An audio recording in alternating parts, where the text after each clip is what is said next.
Hi, this is Michael Wan, politics reporter for Korea Daily, and this is Jan Perry, congressional candidate for 30. District 37. That's right. Right? Good to see Jan, you. you've been a friend of the Korean community Yes. for quite a while, right? Yes. So, how are you doing? First, I want to ask you that.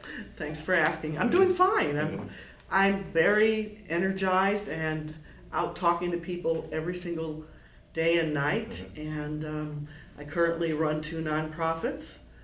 So I do my job and I'm running and I'm in the runoff. I'm in the general Yes, election now. yes. And I'm very pleased about that because I was up against a candidate who had an enormous amount of money spent I on her know. behalf for cryptocurrency I know. money. Yeah. Is that cryptocurrency? Yeah, it was money? cryptocurrency money. Yeah. Wow, Mhm. okay. So we can get into that a little bit later. Yeah, sure. So that cryptocurrency is a crypto.com Staples Center, that crypto? Or different? Well, it was called, I think the political action committee was called United We Stand, and it was created by the young man, Right, okay. Samuel Bankman-Fried, Okay. who created the largest cryptocurrency exchange, I think, in the world. Wow. And then there's another one called DAO, D-A-O for America, several others. They're all up on our Federal Elections Commission website. Everything has to be publicly reported. Why do you think they support her? Well, I think she introduced some legislation for them back in February to allow California voters the opportunity to pay their bills to the state of California with cryptocurrency. Okay. So we remember you as a member of Los Angeles City Council member, District 9, right? Correct, yes. District 9. And also as a candidate for mayor of Yes. Los Angeles back Yes. in 2013. What motivated you to run for this particular race? Well, I gave it a lot of thought. I thought about it for about 5 months and talked to another congresswoman about it, about the pros and the cons, because I very much miss that ability to be able to take a political platform and use it to turn the direction of a community around. And so I was waiting for redistricting to finish in 2021.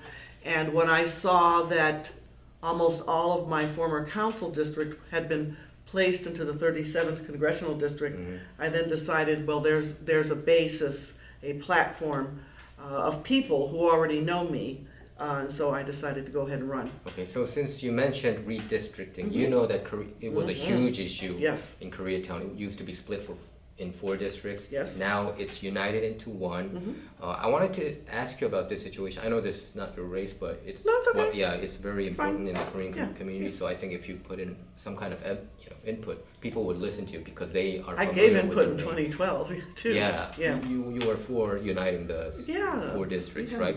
I'll mention that too in Yeah. our paper side too. Okay. So I know it was so. You have MRT Mark Ridley Thomas being charged with 20 counts of federal crime, and Herb Wesson recently resigning as an interim. It was very controversial when he was appointed, when Yuri Martinez appointed him, because he was already turned out to bring him back. There was a lawsuit by SCLC.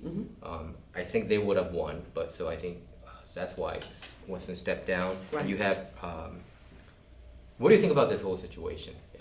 I want to know your opinion. Well, it's very messy. As you know, in 2012, I, along with Councilman Bernard Parks, we were yelling, screaming, and fighting to unite Koreatown because, for years, Koreatown has been treated like an ATM for certain elected officials, and we felt that needed to stop. And so, when we were punished for it. My district was torn asunder, and in fact, at one point, they had drawn Mr. Parks out of his own district, which was ridiculous. I know, it's and then crazy. they put it back. But so to get it right this time around, even though there was a lot of struggle, I feel like we laid the foundation for that, and I'm happy for that. What do I think of all this? I mean, I think people need to pay attention to the legal issues and the court's opinion, because that will be what guides this entire process on the future of the 10th council district and who gets to sit in that seat. And I think in the last decision, the judge rendered a decision that Mr. Wesson could not continue to serve, and so that's why he had to go home. So And the Korean community, we are thankful that you were always behind us, Mm-hmm. even back in 2012 when the redistricting process was happening back then. And now it finally got realized. Mm-hmm. So, this is one more question about it. Yeah. What do you think about Heather Hutt? Do you think she should be the interim council member, or do you think there should be a whole new process, including a possibility of a special election? Some Koreans have been asking for that. So let me tell you what I understand. I think I understand it, Okay. and I'm no expert on Mhm. this. Because Mr. Thomas is in basically a state of suspension Yes, state of suspension. until his case has been, Yes. either In November, I think this yeah, case that's will heard start. and a dispositive decision has been made. Legally, technically, he still holds the position as councilman. So, and they cannot terminate him. And so anybody who goes in there is in there on an interim basis. Yeah. So the real question is interim basis and what right do they have to vote? Heather is more than capable of doing that job. She's a longtime public servant. You know her? Yeah, I do know Okay. her. But anybody who proposes a process that drags things out is merely trying to drag things out for the sake of dragging things out. I don't know what that undisclosed agenda might be, but I would suspect there's something behind that. Okay. And I would be very demanding as a member of the public to find out what that was and rally against that. Got Okay, it. because we've already lost a lot of time. And the issues of the 10th district need to continue to be handled and administered. Got it. Can you talk about your district, CD 37? How many Korean American constituents and voters do you think you have over there? Well, let's see, primarily, the primary population is Latino Okay. at about 38%, and then African American is a little bit less, at like 35%, and then 17% is, other. But, and that would include Korean Americans. Yeah. The district lines have changed. Yes. So it stops on the northern end at Olympic, and then goes all the way into downtown Los Angeles and then heads south. But here's the thing, percentages and numbers don't mean as much as turnout. Yeah. So, you could be You're right, 10% of a population, but if everybody in that 10% Exactly. goes to vote, then obviously that vote's very Exactly, important. Yeah. And for me, the Korean American vote is very important. And I will court it, I am courting it, which is probably why I'm here talking to Got you it. Got today. It. Yes. Thank you very much for stopping You're by. welcome. Can you list some of your political achievements during your years in the council? Yes, I can. So I built 5,670 units of affordable housing, working with nonprofit housing developers, because it was a high priority for me. I also made sure that 1,400 of those units were permanent supportive housing with support services on site for people who were battling mental health issues. And in many cases, some of the people who live in that housing now came directly from the street, but the difference is we didn't just put them in a room, we put them in a place to live permanently with support on site so that they could recover. One of the other things that I felt was very important, it's always important to get people off the street. To leave them on the street is a very dangerous thing.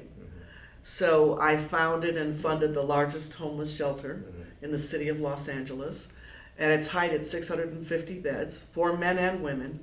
And that was to give law enforcement an alternative to taking people in for a 72-hour psychiatric lockup and then putting them back out in the street.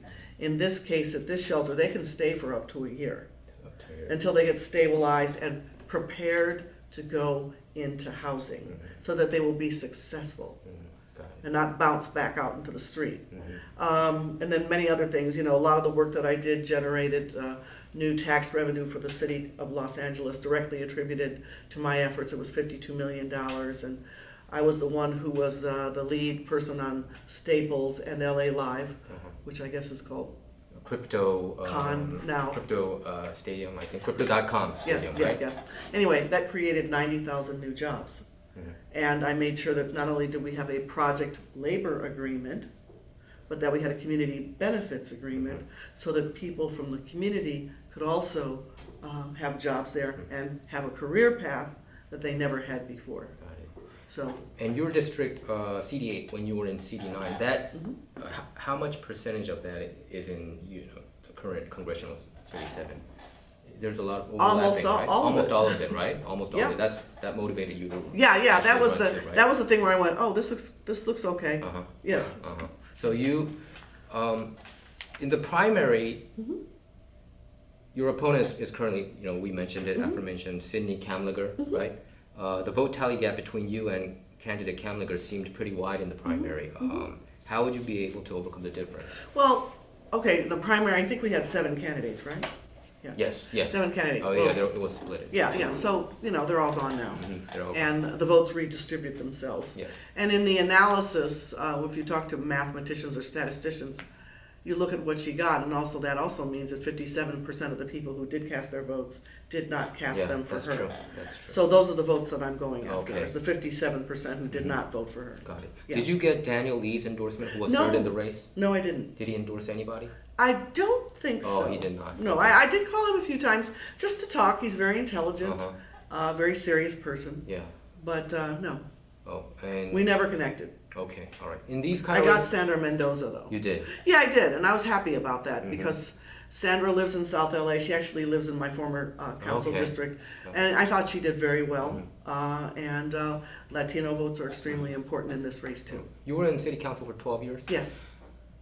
So Jan, you remember back in the day we did not have this many homeless people around in Los Angeles. What changed? I mean, I know that people talk about ACLU lawsuit back in 2002, 2003, but it's still, I don't think that really explains what really happened between your time in the council and now. Well, okay, so when I was in office for 12 years and we were, I would say intellectually and practically in alignment with a lot of different groups. Yes. And a lot of the groups felt like it was systematic racism to leave people out there on the street like that because they're exposed to violence, they're exposed to disease, contagious disease, respiratory illnesses.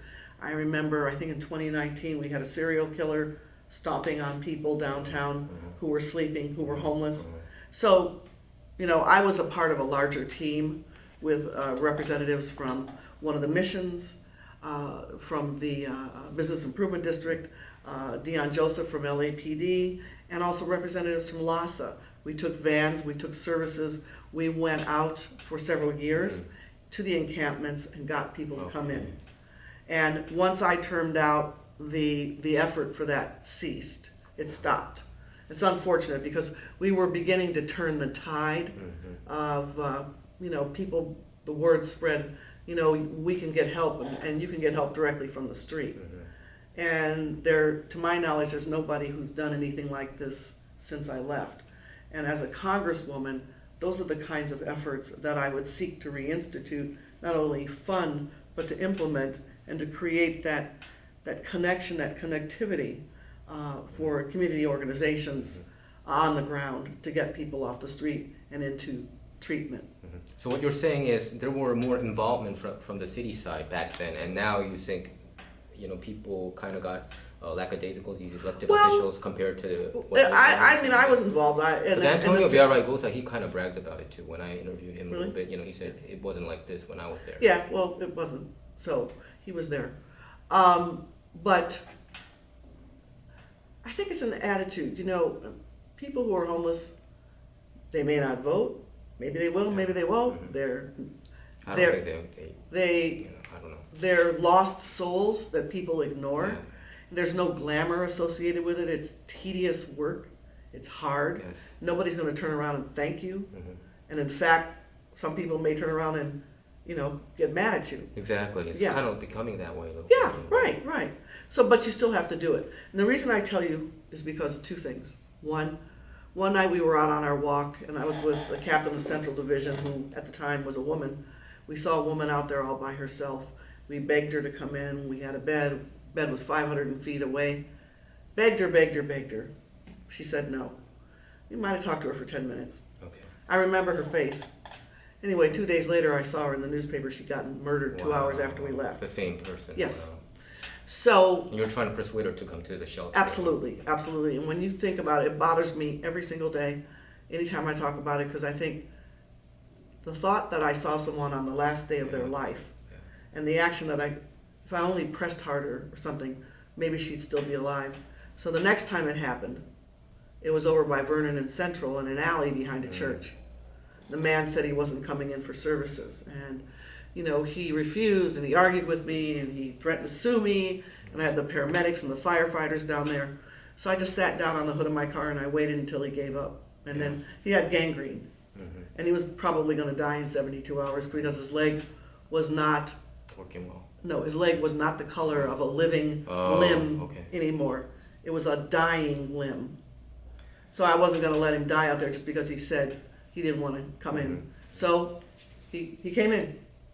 I think it's because they don't like the rules and regulations that they have to follow when they go in the shelters. And I heard that they lose their own private stuff. So that's why they're trying these, what do you call, I forgot the term that they use, the mini houses. Tiny homes. Tiny homes, Yes, right? They create these tiny homes. Probably it would work better. That may work better. But understand this, if for people who are suffering from mental health issues, they may not be able to make the best decision for themselves. True. You are right. So it's not even about like, I don't want to do the rules. Right. It's like, what I rules? can't even decide it. Right.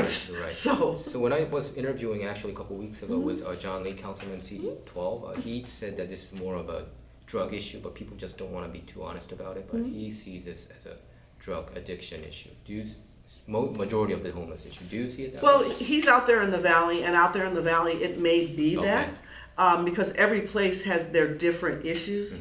I think it's a combination of everything.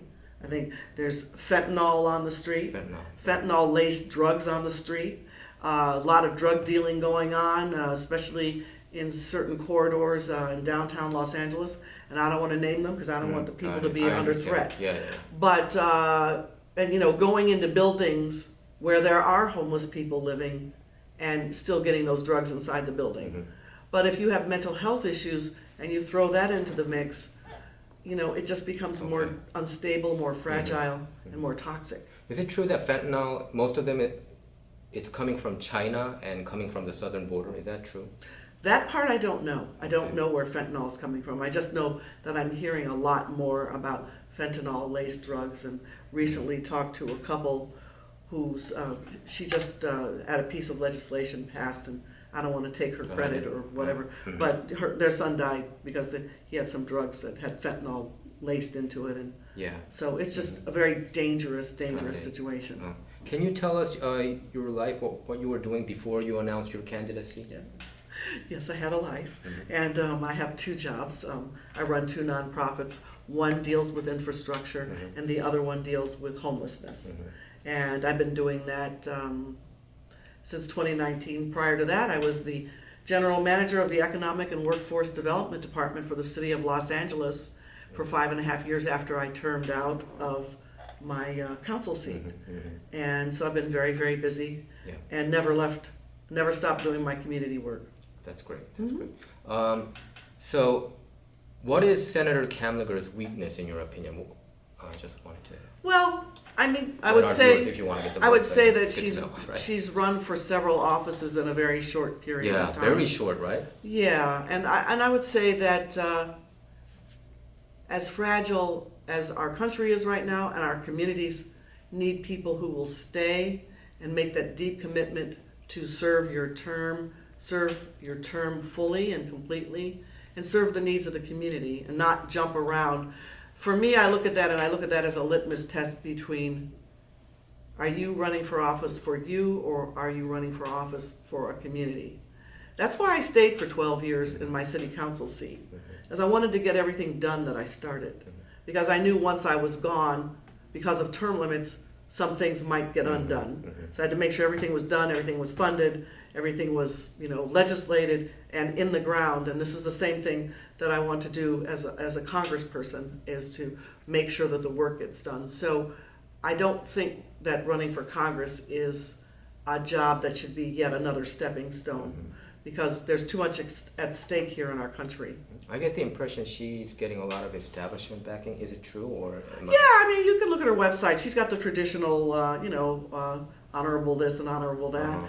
But a very well-known congresswoman said to me, "You need to show the people that you have the community behind you." So if you look at my website, you're going to see a lot of community endorsements, and we have put up video testimonials, and we're putting up more every day, and they're beautifully done, I have to say, because the people's comments are very heartfelt, and I appreciate them. Do you consider her being a ultra progressive? More progressive than you? Or I'm more would far consider, left? Because yeah, some people yeah. have been saying that. Yes, she's yes, yeah, far yeah, left. yeah, definitely, yeah. I consider myself a pragmatist, Yeah, uh-huh. a practitioner. Yeah, I am a absolutely. Democrat, but my goal is to get things done and to do it with a just and fair approach, but to get it done. Can you tell us about your rapport with the Korean American community, other than the redistricting? What kind of work you did for us, et cetera, et cetera? Yeah, well, my relationship with the Korean American community goes all the way back to when I was a member of the Black Korean Alliance. Yeah.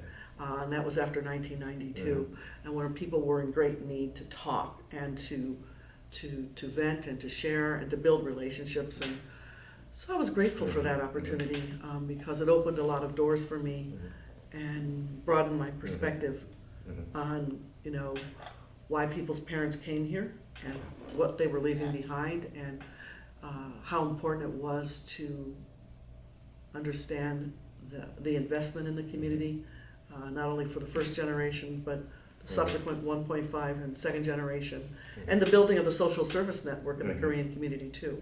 I mean, I was here and watched the inception of KYCC and, you know, KAC? KYCC. KYCC, yeah. And- It became pretty big now. Yeah, very big, very Yeah. big. I mean, I knew Bong Won Kim and Angela Oh, and you know, Yeah. met Marsha Chu and people like that. Mhm. So, you know, I'm very grateful for that. I think that's why Los Angeles is unique, is because you have to be open to other cultures and other people, and that doesn't mean at the expense of your own. It's not an either or proposition, it's an and Yeah. proposition. Got it. Grace Yu is also a good friend of yours, right? Yes, yes, yes. Okay. Yes.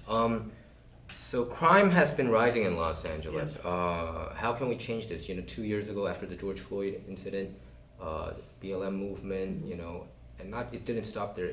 It went from there to defund the police. And I think some candidates have been still saying that, and some actually won back in the primary. It kind of shocked.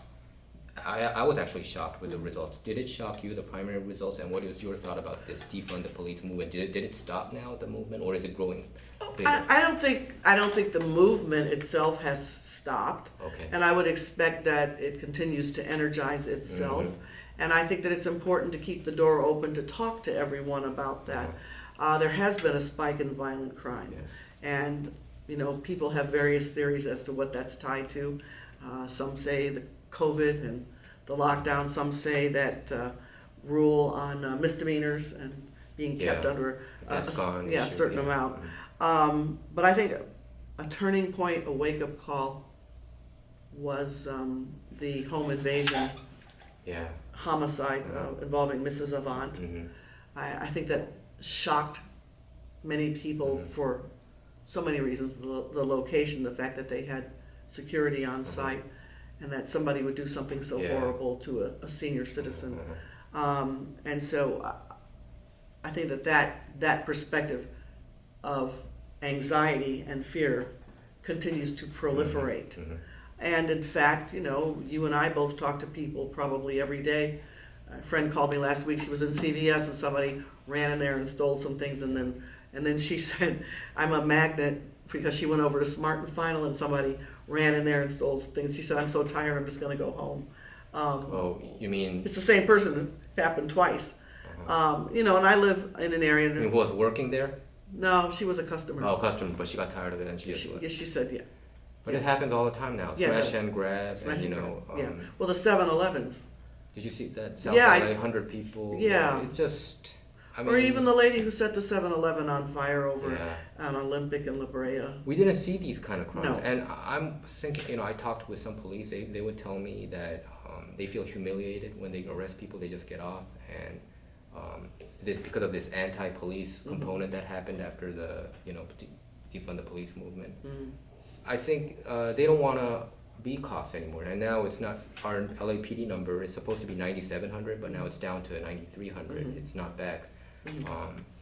So I think city of LA has been changing in front of our eyes, and now we're thinking, now we're wondering whether it can go back to where it used to be, or are we gonna go down this path? Well, when we're in situations like that, there's two ways to look at it. One way is what is within our control. What is within our control is for us to organize our communities, our block clubs, our neighborhood councils, and to work very closely with the senior lead officers so that people have a deep awareness of what's going on in communities and to try to be proactive and preemptive. But on a larger scale, in terms of numbers and critical mass and things like ComStat, which is predictive policing, that's going to be a very serious issue that whoever the next mayor becomes will have to wrestle with it and find the answer. What's the most important issues, if you have to pick 3 of them in your district right now, the district that you're running for? I think first and foremost, the people talk to me the most is about homelessness. Still is. And getting people off the street and into housing. The next one is economic and emotional mental health recovery from COVID and the lockdown.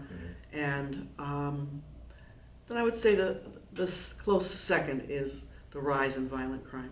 Okay. The lockdown has damaged a lot of businesses, right? Oh yeah, absolutely. Some have not recovered.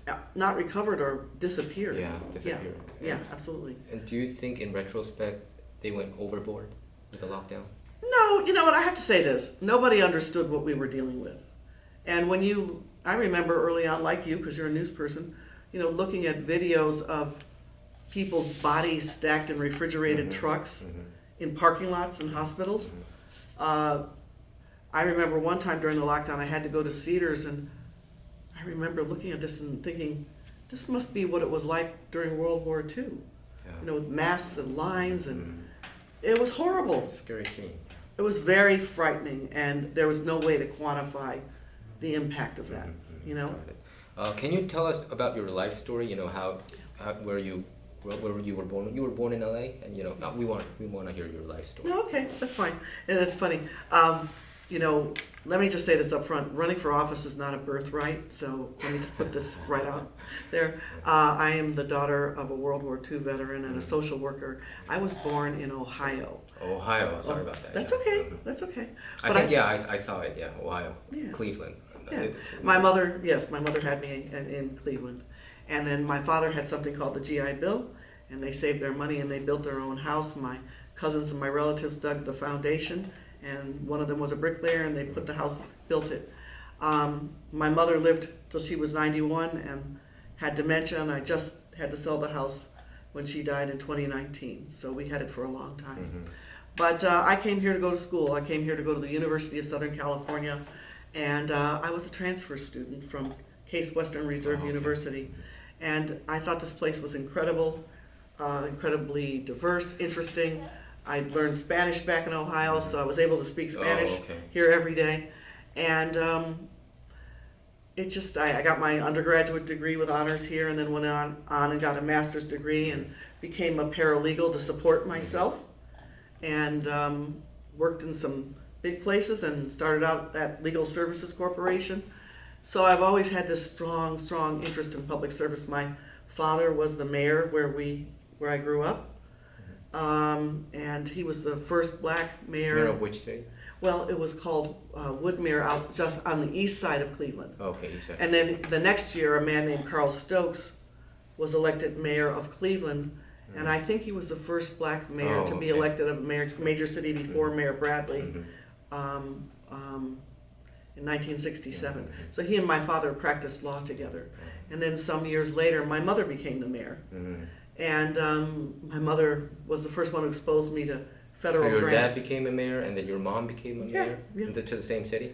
Yeah. Oh, okay. Isn't that also like a record? Yeah, it was. I've never heard of that kind of. I know, it was interesting.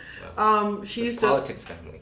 Yeah, well, they were civil rights activists. Yeah. Okay. So they always took us to meetings, fair housing meetings, voter registration rallies, things like that. So even as young as like 6 years old, I was running around at these meetings, and then the adults would say, "Oh, go get me a piece of pound cake" or something like that. And the little kids would go get the cake. So that's what we did, and I thought that was what everybody did. My mother actually wrote a federal grant because we lived in an area where there were no covered sewers. So we had open sewers, Wow. and she was able to. All the bad odor, you had to smell it. And mosquitoes. Oh. Yes, lots of mosquitoes. So yeah, I was introduced to all of that very early on, and it's made a Okay. big imprint in my life. So you always had this aspiration to be a politician because of your family background? No, not at the all. case? My mother, I mean, like most kids, you go, I'll never do what my parents do. Because, Yeah. my Were you parents, like that? yeah. Oh, you didn't want to get into politics? I never thought about Oh. But my parents my mother would take me to vote in the voting booth, and I remember hanging on the back of her dress while she's voting, and she'd say, okay, this is what I'm doing, and she'd explain it. And then, we'd walk from door That's to great door. education. It's great, yeah, absolutely. And then to walk from door to door and knock on doors and talk to people, we did all that. So even though I didn't realize I was doing it, I was doing it. Okay. And what motivated you to actually, to get in the ring, so to speak? a total sense of frustration and the understanding that I really felt that I could do a better job. Okay. So Yeah. it was in your blood, I would say, right? I suppose so, but I knew that I could do a better job. And then I remember when I first ran for council, there were 3 women who were big influences in my life, and they all said, well, why don't you run? And then I was like, okay, Great. Okay. Yeah. So why do the Korean American voters, they should vote for you over Sidney Kamlinger? I think because I have a long-standing relationship with the community, I have watched the community evolve and grow, not only based on intergenerational issues and building out the social service network to serve not only the Korean American community, but this is a community whose arms are always open wide to whoever comes through its doors, and to understand how families build their wealth through small businesses, and the children take over, and in many cases.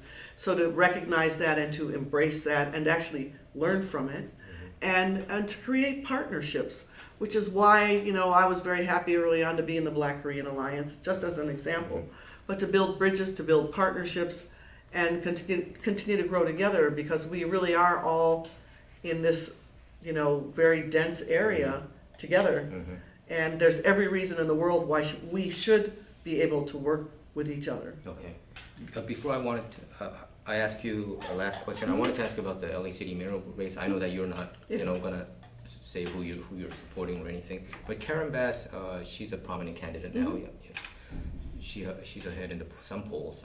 But Karen Bass, back in '92, I don't know whether you're familiar with this comment that she said that I it was read a it in the miracle, other- that it was a miracle that the LA riot happened, that she always wanted to get rid of the liquor stores there, and she made sure, meeting with the mayor and all that, for them to not even reopen the business. And a couple months ago in a CAFLA event, she even said that some Korean Americans, they were like actively involved in illegal activity.